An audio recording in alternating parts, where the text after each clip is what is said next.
मात्र एक बेलपत्री का पत्ता, जिसके भीतर ब्रह्मा भी है, विष्णु भी हैं, शिव भी हैं, और इस बेलपत्री के बीच वाली पत्ती से लेकर जहां दो पत्तियां रहती हैं, उस पत्ती के बीच में जो गैप होता है डंडी का, इसमें 64 योगनियां भी हैं।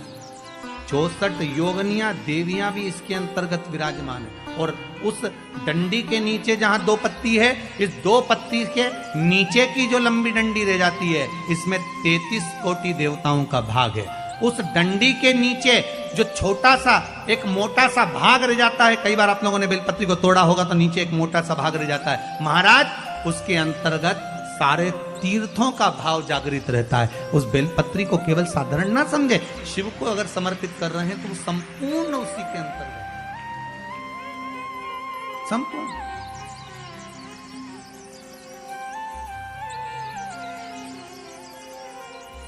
केवल आप लोगों ने बेलपत्र अगर कभी शिव जी पे चढ़ी हुई, हम तो कई बार निवेदन करते हैं कि आप उसका सेवन हफ्ते में एक बार, जिसको भी शुगर हो, बीपी हो, थायराइड हो, हफ्ते में एक बार शंकर जी पे चढ़ी हुई बेलपत्र अवधूतेश्वर महादेव के नाम से, कौन से महादेव? अवधूतेश्वर महादेव के नाम से खाना प्रारंभ कर देना चाहिए, हफ्ते में एक बार। और जिसके भी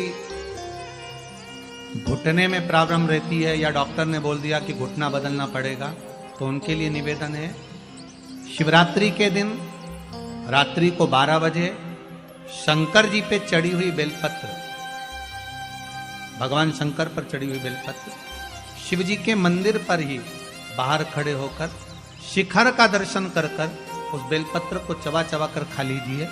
घुटना बदलने की जरूरत नहीं पड़ेगी, कभी भी घुटना बदलने की जरूरत। और कई लोगों ने प्रैक्टिकल करके देखा है, आपके बीच में ही लोग बैठे होंगे, बहुत सारे आपके भीतर बैठे होंगे। भगवान भूत भावन भूतेश्वर मेरा शंकर, मेरा कैलाशी, मेरा अविनाशी, मेरा शिव है, इस मृत्यु लोक का दिया।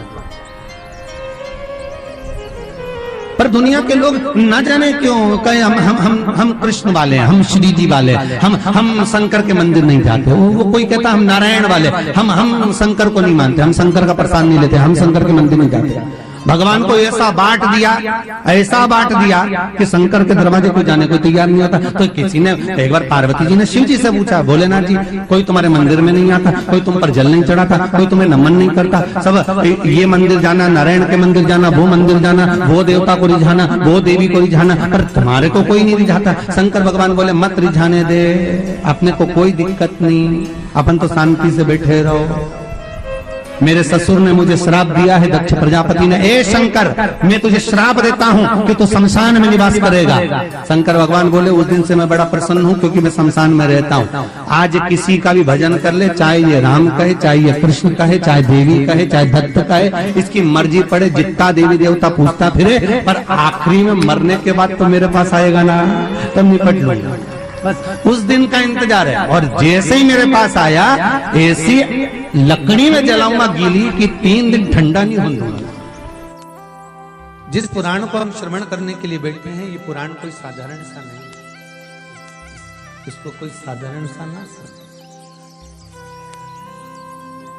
भगवान शिव की जब कृपा होती है, करुणा होती है, दया होती है, तब जाकर कहीं आप भगवान शंकर की अविरल भक्ति और मुक्ति की पथ को निश्चित करने वाली शिव महापुराण की कथा श्रवण कर पाते।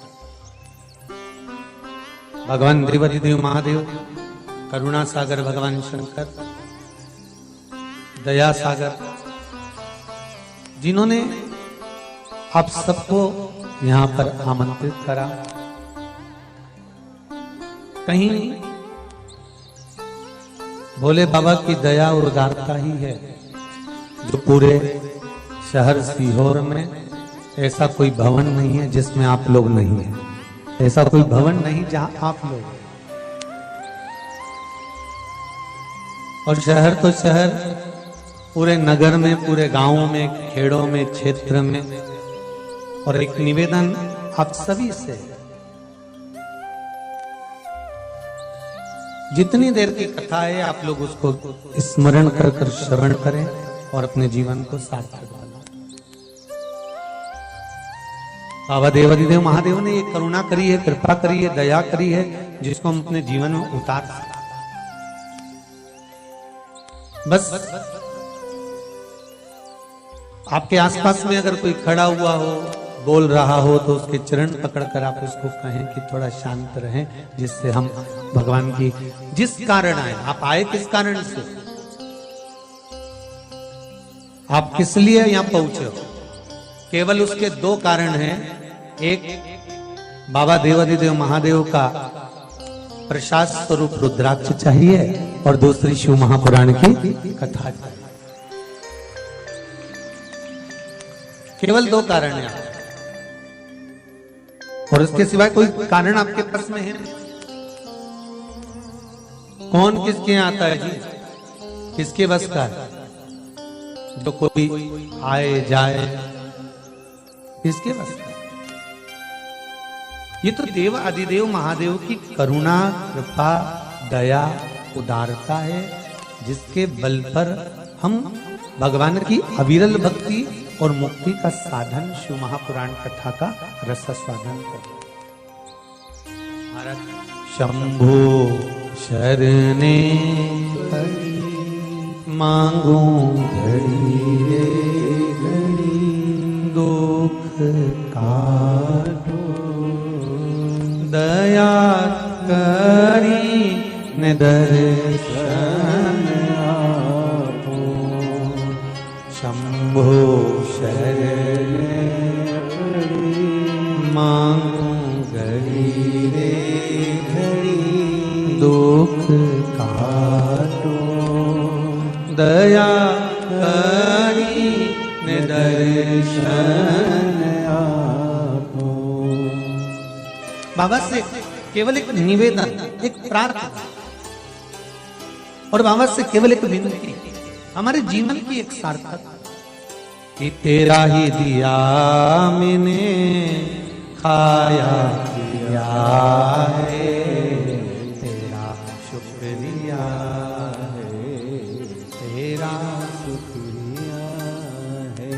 मुझे भोले बाबा ने बहुत दे दिया है, तेरा शुक्रिया है, तेरा शुक्रिया है। ये जायदाद दी है, औलाद दी है, मुसीबत में हर वक्त इमदाद दी है, तेरा ही दिया मैंने खाया पिया है, तेरा शुक्रिया है, तेरा शुक्रिया है। उसकी कृपा ना हो तब तक कोई कार्य हो ही नहीं सकता।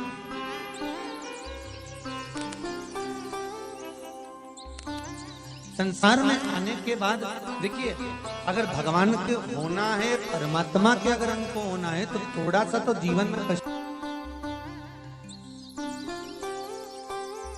वैकुंठ चतुर्दशी का जो दिन है महाराज, इस दिन रात्रि को 11 बजे से लेकर 12:30 के बीच में दीपदान होता है और 14 दिए का दान होता है।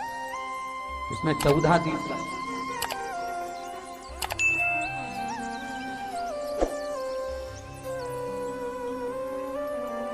14 निवेदन है आप सबसे कि प्रयास करना कि घर के बाहर